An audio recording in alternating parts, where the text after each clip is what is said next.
à tous, j'espère que vous allez bien. Je vous retrouve pour une nouvelle vidéo en français, puisqu'il s'agit d'une vidéo qui parle de lecture. Alors, petite explication rapide parce que ma chaîne est pas mal en train de changer en ce moment et c'est vrai que j'ai pas forcément expliqué ici. J'en ai un petit peu parlé sur Instagram mais j'ai pas donné d'explication ici. Comme je suis en Australie et que je suis en train de voyager, de bouger, de découvrir de nouvelles choses dans un pays anglophone et que j'adore parler anglais et que j'adore partager mes voyages, je me suis mise à faire des vlogs voyages pour partager cette aventure avec vous. Et au fil des vlogs, il m'est venu plus naturellement de les faire en anglais qu'en français. Donc je compte ajouter les sous-titres quand j'aurai le temps de le faire, parce que voilà, quand je suis sur la route c'est un peu compliqué, mais je compte ajouter les sous-titres, prendre le temps de le faire je ne sais pas quand, mais ça arrivera pour que vous puissiez avoir les sous-titres en français si vous ne parlez pas du tout anglais. Même si honnêtement le niveau est pas très haut puisque c'est moi qui parle. Mais voilà, toutes les vidéos en rapport avec le voyage, tous les vlogs de voyage sont en anglais. Par contre, j'ai fait un sondage et j'ai un petit peu réfléchi de mon côté. Toutes les vidéos qui concernent les livres, puisque je compte continuer de faire du contenu en rapport avec les livres et l'écriture, les deux vont rester en français. Donc voilà, il y aura du français et de l'anglais sur la chaîne, donc j'espère que ça vous ira. Et aujourd'hui je vous retrouve pour un vlog lecture, puisque je suis en ce moment à Melbourne. Je compte y rester à peu près 2 mois et je loue une chambre chez une Canadienne, super gentille. Et il s'avère que chez elle il y a plein de livres, notamment des livres laissés par ses filles ou des livres qui sont à elle, et elle m'a autorisée à me servir autant que je voulais. Donc j'ai choisi quelques livres, donc je recommence à lire, donc ça fait du bien. Et j'ai décidé de vlogger un petit peu, voilà, de faire un vlog lecture et de vous parler de ce que je suis en train de lire en ce moment. Donc en livre papier, livre que j'ai emprunté du coup ici, et il s'agit de The Seven Husbands of Evelyn Hugo de Taylor Jenkins Reid, qui est donc l'autrice de Daisy Johnson and the Six, dont tout le monde parle en ce moment, puisqu'il y a l'adaptation sur Amazon Prime qui vient de sortir. De mon côté, j'ai pas encore lu Daisy Johnson and the Six, je ne l'ai pas à portée de main, donc je me suis dit que j'allais découvrir l'autrice à travers celui-ci. Après ça, ou en parallèle, j'aimerais bien lire Northanger Abbey de Jane Austen. Et sur ma liseuse, j'ai toujours Jonathan Strange and Mr. Norrell de Susanna Clarke, que j'ai commencé il y a une éternité, mais j'ai beaucoup de trajets, puisque je travaille depuis que je suis arrivée à Melbourne, ça fait une semaine, ça fait un petit peu plus d'une semaine maintenant que je travaille, et j'ai à peu près 1h20, 1h30 de trajet tous les jours, donc ça me laisse le temps de lire. Et donc en ce moment je lis, donc j'avance Jonathan Strange and Mr. Norrell de Susanna Clarke, et je pense que j'alternerai en parallèle avec un audiobook, parce que j'ai pas mal d'audiobooks sur mon téléphone, mais je ne sais pas encore, j'ai pas encore choisi l'audiobook, donc quand j'aurai choisi je vous en parlerai. Et donc voilà mes lectures du moment et les lectures que vous verrez dans ce vlog.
lecture. J'ai avancé The Seven Husbands of Evelyn Hugo de Taylor Jenkins Reid. J'en suis à peu près à la moitié. Donc j'ai été un peu surprise par le début du livre. Je savais pas trop à quoi m'attendre quand je me suis lancée dans le livre, si ce n'est que on allait être dans les glorieuses années d'Hollywood avec vraiment ce côté jet set, paillettes et tout ça. Du coup j'ai été positivement surprise qu'on démarre le livre différemment puisque on commence par suivre Monique, qui est une journaliste qui se voit accorder une interview avec Evelyn Hugo. Et j'aime beaucoup ce personnage de Monique puisque c'est une trentenaire qui vient de se faire larguer par son mari, qui est un petit peu perdue dans sa vie parce qu'elle a des ambitions professionnelles mais que ça prend du temps à se mettre en place. Et donc cette interview est une occasion vraiment importante pour elle. On la suit à un moment de sa vie où on voit que la confiance en elle, c'est pas trop ça, et je trouve que ça la rend intéressante, ça la rend réaliste, ça la rend vraie. Parce que je pense que je ne me trompe pas si je dis qu'on est beaucoup de trentenaires à avoir cette phase de remise en question à cette période de notre vie. Donc je trouve que c'est un personnage que l'on peut comprendre, avec lequel on peut se projeter. Beaucoup plus que Evelyn Hugo qui est cette méga superstar. Donc le format du livre, c'est en fait l'histoire d'Evelyn racontée par Evelyn à Monique. Donc on a en fait Evelyn qui raconte, on suit son histoire et par moments il y a des interruptions avec des échanges avec Monique et d'autres moments où on va suivre la vie de Monique elle-même. Mais le plus gros du livre pour le moment c'est vraiment Evelyn Hugo qui raconte sa vie à travers ses différents mariages et les différentes relations amoureuses qu'elle a pu avoir dans sa vie. Donc là j'en suis à peu près à la moitié et je ne pensais pas du tout m'attacher à ce personnage de Evelyn puisque c'est quelqu'un qui est elle est très calculatrice, elle sait ce qu'elle veut, elle a des ambitions et elle est prête à beaucoup de choses pour les atteindre. Donc c'est pas un personnage auquel je m'attendais à m'attacher, mais la manière dont elle raconte fait que je la trouve très intéressante et que je trouve que c'est une femme qui a beaucoup de force et ça me fait l'apprécier particulièrement. Donc pour le moment je me régale, j'aime beaucoup ce livre et j'aime beaucoup aussi certains thèmes qui sont abordés dedans. Donc je peux pas en dire trop pour pas spoiler, mais à travers ces relations on va aborder des thèmes qui sont quand même assez importants et j'aime la manière dont ils sont rapportés à l'époque. Et en même temps, ça nous permet quand même de faire un parallèle avec le présent et pas seulement dans le monde d'Hollywood. Donc certes, c'est une histoire qui se passe dans un environnement très spécifique, vraiment très spécial, qui a ses propres codes, ses propres lois, mais en même temps, le côté relationnel reste universel. Donc pour le moment, j'adhère énormément et j'ai hâte de poursuivre. En parallèle, j'écoute un audiobook qui s'appelle As Beautiful as It Seems de Diana Hawke et qui est en fait lu par Lindsay Morgan. C'est comme ça que j'ai entendu parler de ce livre puisque Lindsay Morgan est une actrice que j'aimais beaucoup dans The 100 et je la suis sur Instagram depuis et ce livre est le premier audiobook qu'elle a enregistré et qui a été écrit par une amie à elle. C'est un young adulte où on va suivre trois meilleures amies, Jade, Ariana et Kira, au lycée. Donc ce sont trois filles ultra populaires et qui ont la chance d'avoir des meilleures amies dont elles sont super proches. Et on va suivre un petit peu toutes leurs relations amoureuses, leur vie au lycée, voilà, leur vie de lycéenne. Mais très rapidement on va aussi avoir des thèmes assez importants pour chacune. Donc on va aborder l'anxiété avec le personnage d'Ariana, les troubles du comportement alimentaire avec Kira. Et pour Jade c'est plus un côté harcèlement, problème d'image de soi, de réputation, etc.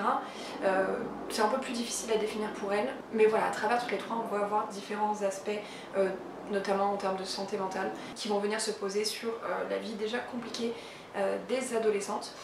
Donc, au début, j'ai eu un petit peu de mal parce que j'avais l'impression justement que ces personnages étaient juste un prétexte pour parler de ces problèmes et que en fait, elles étaient juste ça. Mais au fil de ma lecture, de mon écoute, je m'attache un peu plus à elle et je suis un petit peu plus intéressée et je passe quand même un bon moment dans mon écoute. J'en suis à peu près à un tiers je dirais et j'avoue que je suis prise dedans, je suis curieuse de savoir comment les choses vont avancer pour elles, comment elles vont gérer les situations. Donc voilà, c'est un livre qui attise ma curiosité, même si ce sera clairement pas un coup de cœur. Mais la narration est bien faite et j'adhère bien à l'écriture et j'adhère bien aux personnages aussi, qui sont toutes les trois très différentes. Et j'apprécie que dans ce livre, les trois filles sont vraiment amies. Et il y a vraiment cette notion de soutien entre elles. Il n'y a pas de fausse jalousie ou quoi que ce soit, elles sont vraiment là pour se soutenir les unes les autres et elles croient vraiment les unes dans les autres et voilà, c'est un côté de sororité et d'amitié que je trouve très beau et qui est très intéressant et qui fait plaisir à lire. Donc voilà pour ces deux lectures. Pour le moment, Jonathan Strange and Mr. Norrell, je l'ai pas trop avancé. J'arrive enfin sur un passage sur le changement important du livre que j'attendais. Il est enfin là. Et donc je sais que le livre prend une direction différente à partir de maintenant. Du coup j'aimerais bien avoir un peu plus de temps pour le lire, mais c'est vrai que même si je lis pendant les trajets en train pour rentrer du boulot, j'ai un peu de mal à me concentrer parce que c'est le train et du coup je lis lentement. Mais voilà pour mes lectures actuelles, donc je vous tiens au courant quand j'avance un petit peu plus.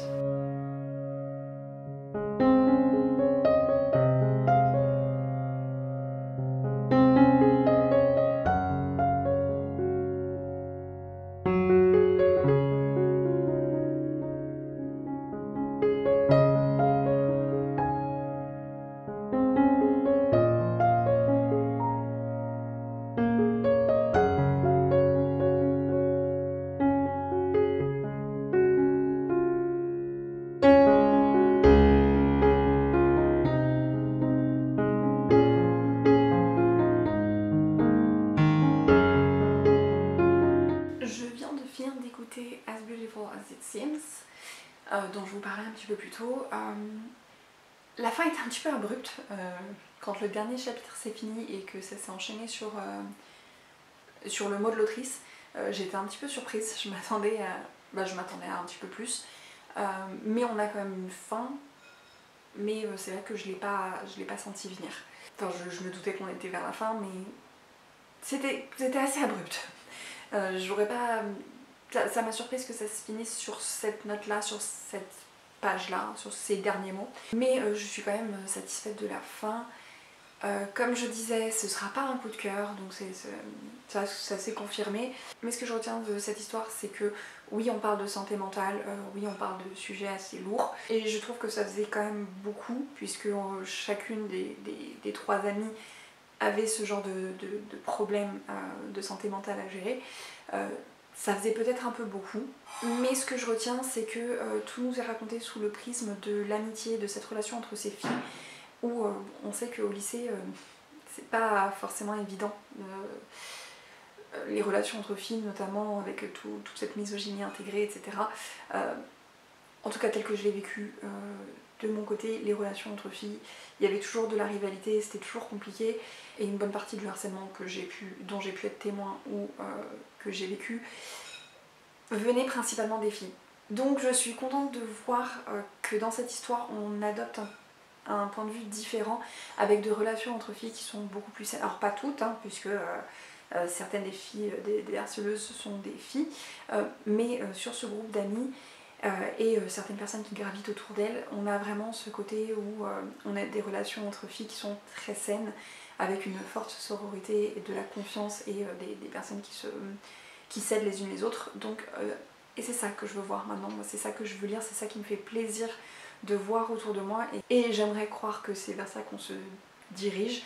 En tout cas, je sais que personnellement, par rapport au lycée, c'est comme ça que je vis mes relations, avec toujours du soutien et de la positivité envers les autres filles.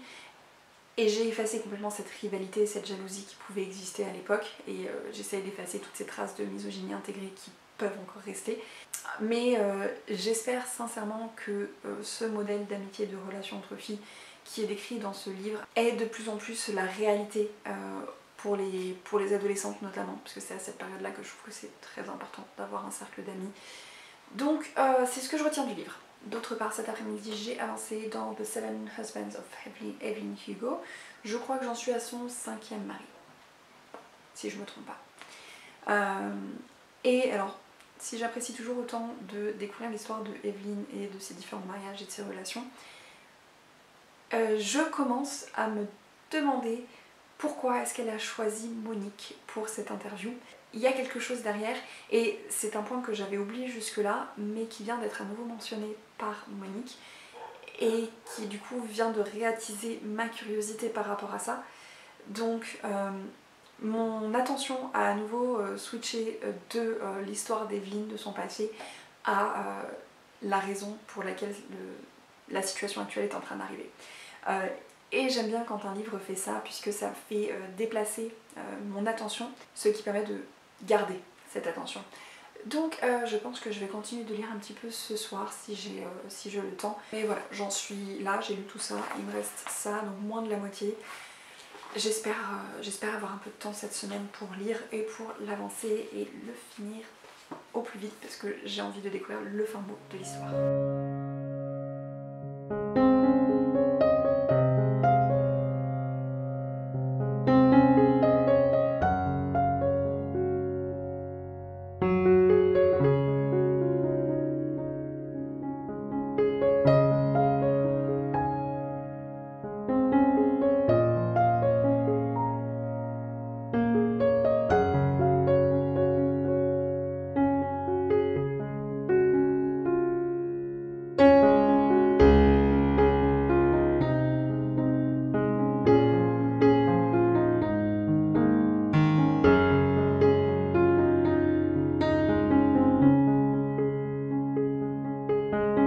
J'ai fini hier soir The Seven Husbands of Evelyn Hugo de Taylor Jenkins Reid et j'ai dévoré la fin.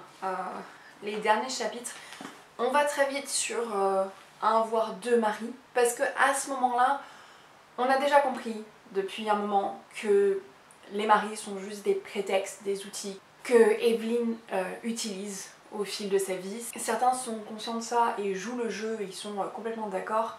D'autres, c'est un peu différent, il y a un peu de tout, mais pour le lecteur, une fois arrivé là, on sait déjà. On connaît suffisamment Evelyn pour savoir, pour ne pas avoir besoin de plus d'explications que ça. On sait pourquoi elle fait ça, on comprend ses motivations. Donc on va plus vite sur les maris eux-mêmes et on va s'attarder sur d'autres aspects de sa vie, sur la manière dont elle a évolué avec le temps. Il y a eu des scènes qui m'ont énormément touchée. C'est un personnage que l'on déteste par moments, qui fait des choix qui ne sont clairement pas les bons, qui sont souvent très égocentriques, très égoïstes. Elle n'hésite pas à faire du mal autour d'elle parce qu'elle se fait passer en premier, parce que ses propres motivations, sa propre ambition sont sa priorité. Elle s'est battue jusque-là et voilà, elle ne cache pas qui elle est quand elle raconte. Elle est cette femme qui se bat pour ses ambitions et qui est prête à sacrifier énormément pour. Donc il y a des moments où on peut pas s'empêcher de détester les choix qu'elle fait et de lui en vouloir, de la détester un peu, mais en même temps on peut pas s'empêcher de sourire avec elle, de se rendre compte qu'elle a perdu aussi énormément, que ce soit à cause de ses choix ou à cause de la société qui n'accepte pas forcément les gens tels qu'ils sont et qui mettent une pression particulière sur les femmes et qui l'ont menée à devoir d'une certaine manière devenir cette personne pour obtenir ce qu'elle voulait. Donc par moments on a de la compassion. J'ai eu les larmes aux yeux à plusieurs reprises. Au fur et à mesure où elle raconte, on voit vraiment son évolution, on voit comment elle en est arrivée à être celle qu'elle est aujourd'hui et c'est quelqu'un envers qui on a plus de compassion parce qu'elle a énormément souffert. Donc c'est un personnage que j'admire énormément, mais qu'en même temps je n'apprécie pas pour autant. Et j'aime beaucoup cette dualité. J'aime que ce personnage ne soit pas parfait et ne se décrive pas comme parfaite, puisque tout le long elle raconte sa vie à Monique et elle ne se raconte pas comme parfaite. Elle est consciente de ses défauts et elle insiste dessus. Elle est vraiment très claire avec Monique où elle lui dit quand tu écriras le livre, ne mens pas sur qui je suis. Donc j'ai trouvé ça super intéressant. La dernière fois je vous disais que j'attendais la révélation, l'élément qui nous ferait comprendre le lien entre Monique et Evelyn. Je l'ai pas vu venir, je n'ai pas forcément deviné exactement. Je me doutais que ça avait un lien avec quelque chose qu'elle allait raconter. Je l'ai pas vu tout de suite, mais quand on a l'explication, je me suis dit effectivement c'était soit ça, soit un autre élément. Voilà, j'avais commencé à la deviner un petit peu et j'ai aimé cette révélation. Je l'ai peut-être trouvée un petit peu tardive, dans le sens où on a cette révélation et on a la fin tout de suite après. Donc on a assez peu de temps pour voir Monique réagir. Elle-même n'a pas le temps de réagir en fait. Ça va vraiment très vite. et du coup ça la force à réagir trop vite et à ce qu'on n'ait pas l'étendue de comment elle pourrait réellement appréhender, apprivoiser cette nouvelle et comment ça pourrait impacter sa relation avec Evelyn, etc. C'est trop à la fin. Je pense que c'est fait exprès, parce que du coup ça a un impact fort et on finit vraiment là-dessus. Mais ça avait un côté un petit peu... ça m'a laissé sur ma faim, j'aurais voulu avoir plus de temps pour digérer cette information-là. Toujours est-il que, pour conclure, c'est un livre que j'ai énormément aimé, j'ai passé un excellent moment. J'ai dévoré la deuxième moitié, voire les deux tiers, parce que j'étais attirée par ce personnage d'Evelyn, j'avais besoin, envie de savoir, de connaître son évolution, de connaître la suite de son histoire. Donc il y a vraiment un côté, on nous raconte une histoire dans une histoire, et ces deux niveaux ont fait que j'étais vraiment très prise dedans. Et l'écriture est à la fois simple et prenante. Je me suis sentie assez immergée dans l'univers, dans cette vie d'actrice avec sa gloire et ses paillettes. J'ai eu vraiment l'impression d'être témoin de tout ça. Donc voilà, une très bonne lecture. Je vais très clairement lire d'autres livres de cette autrice.